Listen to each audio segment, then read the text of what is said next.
It is the act of seeking Jesus' assistance when we need him that determines how much we want our healing and how we are activating our faith.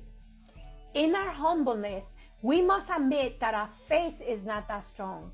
It's not an easy thing for us to, come clean and say, okay, I'm struggling with my faith. It's not that strong. In our humbleness, we must admit that our faith is not that strong so that we can cultivate it to grow through action. In page 166 states, the challenge of our faith is this: you don't know how much faith you have until you need it. All of us have been surprised and disappointed when our faith in good times is revealed to be completely different from our faith during difficult times. Going back to our prior discussions from other chapters, we all understand that negative experience can affect our faith and that these trials often drain us, and as a result, we lose faith. We know that when we are doing okay, everything seems to go right, and we don't need to exercise much faith. In fact, very little faith is required because there is no struggle. For example, we often question why the enemy attacks those who are trying to get healed and become closer to God.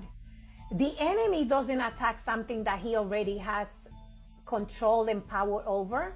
Remember that. But I have good news. And that good news is that faith always wins. We often obtain victory by having faith in God.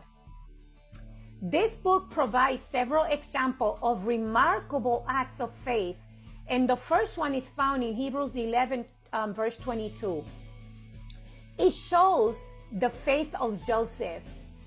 Joseph depended on God to sustain him, guide him, and also depended on him on how to survive not only the badgering of his father, his siblings' betrayal, but also how to endure during his time of isolation.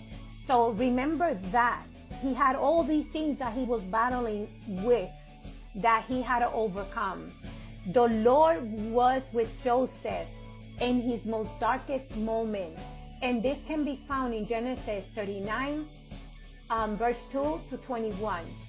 Through his constant, unwavering faith, he became not only an outstanding ruler, but fulfilled God's vision for his life.